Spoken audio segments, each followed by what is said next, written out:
Ben Carson makes huge announcement and shocks the whole nation. Ben Carson is known as the one who boosts confidence, whose personality is very powerful. His intelligence allows him to be amazing in any job he does.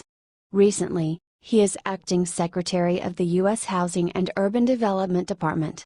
As he was serving, he discovered a welfare law which has been present for some 50 years. The law is to give the chance to low-income U.S. citizens to work for HUD in the local areas they come from.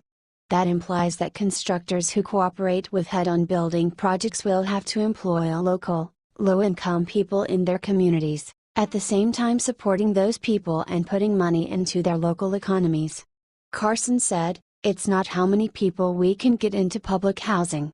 It's how many people we can get out of it. We're going to put much more emphasis on Section 3, which requires HUD builders to use low-income residents as employees during the construction of these various developments and in the redevelopment of places." He continued explaining that people have forgotten about this law, which is apparently really helpful. It's largely ignored right now.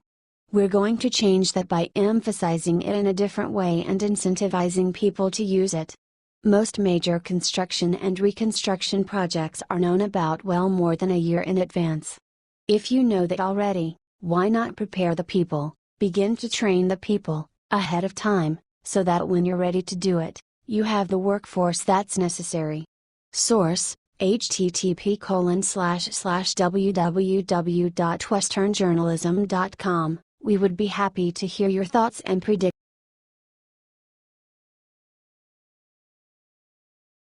Nancy Pelosi humiliates herself during bizarre press conference. Many have been calling for House Minority Leader Nancy Pelosi to step down in recent weeks after a series of bizarre appearances have called her mental state into question.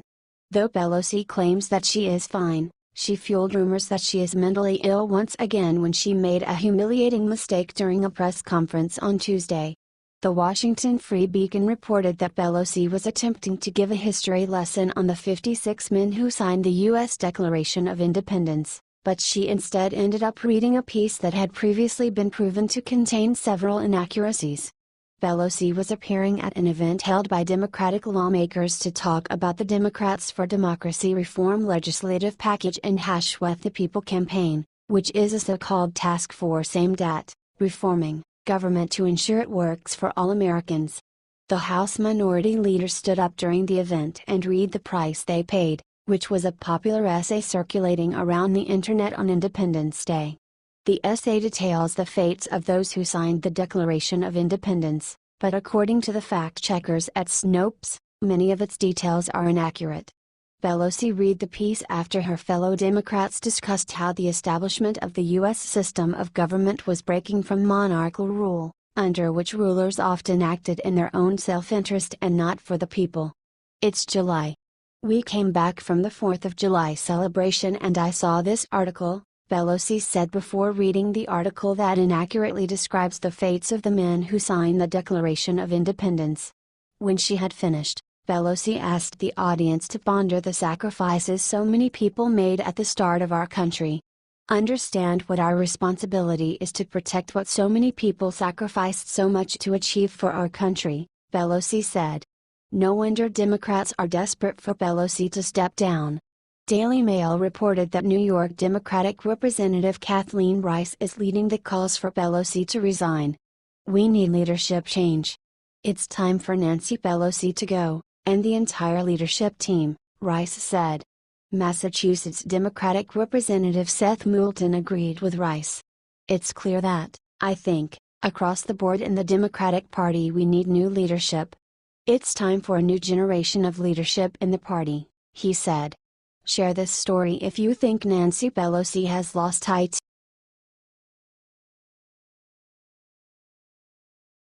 Breaking Barack Obama's $36 million secret revealed. Barack Obama often claimed that his administration was the most transparent one that this country has seen in decades. However, something was just revealed that confirms this could not have been further from the truth. Conservative Journal reported that it was just revealed that Obama spent a record $36.2 million of taxpayer money in legal fees to try and hide things from the press and from the American people. Thanks to the Freedom of Information Act, Obama should have turned over various records when he was asked to. However, he instead spent years and millions of dollars continuing to deny knowing the whereabouts of whatever was in question.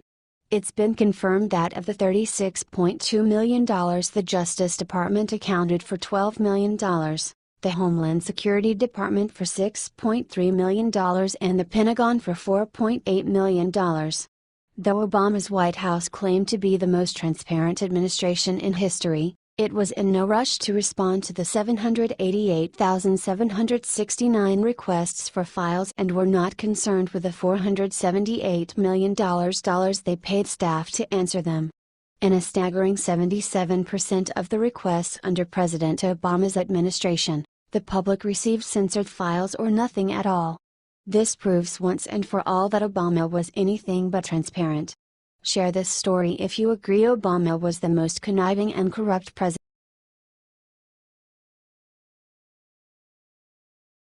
Exposed Republican Delta employee informed that Ann Coulter was targeted on purpose in seat fiasco. Ann Coulter, a famous rightist, is not backing down in the fight against Delta. The airline company gave the seat she had booked and paid for to another person. Coulter, 6 feet tall, paid additional $30 for an extra legroom seat, but could not seat there. According to the Gateway pundit, Ann Coulter destroyed Delta Airlines this weekend as the staff changed her booked seat, and another passenger got it.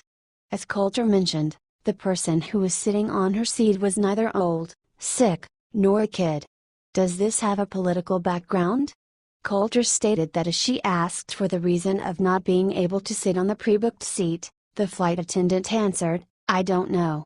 She then took Coulter's ticket from her hands and told her to move without explaining anything. Ann Coulter took to her Twitter account to express her disappointment in Delta Airlines, sending out several tweets slamming the poor customer service. She even tweeted out a picture of the woman who was given her seat. "Why are you taking me out of the extra room seat I specifically booked, at Delta?" Flight attendant, "I don't know." pic.twitter.com/a0m1fasksmu, Ann Coulter, at Ann Coulter, July 15, 2017. A Delta didn't give my extra room seat to an air marshal or tall person. Here's the woman given my pre-booked seat, pic.twitter.com/idenbatesksod, Ann Coulter, at Ann Coulter, July 15, 2017. Hey at Delta, you mind telling me why it was an emergency to move someone else into the seat I had carefully chosen in advance and booked? Ann Coulter, at Ann Coulter, July 15, 2017. Many have speculated Coulter's purchase was not honored by Delta Airlines due to her politics. Today, the conservative star tweeted out a text from a Republican Delta employee, saying Ann was targeted on purpose. Beware of that, Delta Republicans. Texts from a flight attendant, it was political. At Delta still won't give a reason. pic.twitter.com/tcxb2dapa0, Ann Coulter, at Ann Coulter, July 18, 2017. We would be happy to hear your thoughts and predictions.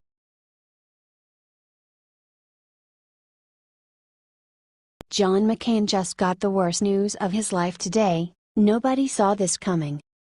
Doctors have now warned that Senator John McCain's eye surgery is more serious than we thought. Mitch McConnell delayed the healthcare vote after news came out that McCain had a surgery to remove a blood clot above his eye.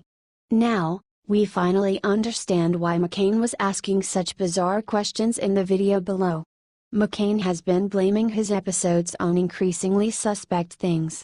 He blamed the following video on the fact that he stayed up late to watch baseball, says the Global News. According to the New York Times, McCain sent a statement out on Saturday that said that he would be recovering in Arizona for much longer than previously expected. McCain's office said that the 2-inch blood clot was removed from above his left eye during a minimally invasive craniotomy with an eyebrow incision at the Mayo Clinic Hospital in Phoenix after doctors spotted it during a routine annual physical. McCain's communication director, Julie Turallo, says there is no other information available. A craniotomy is an opening in the skull. Usually, a blood clot in this area would be a very concerning issue, said Dr. Nirupin Baxi, an assistant professor of neurosurgery at the Albert Einstein College of Medicine in New York City. Share this if you hope that McCain recovers. He's might be a fake Republican, but he is a real human. Prayers for his recovery. Thanks for reading.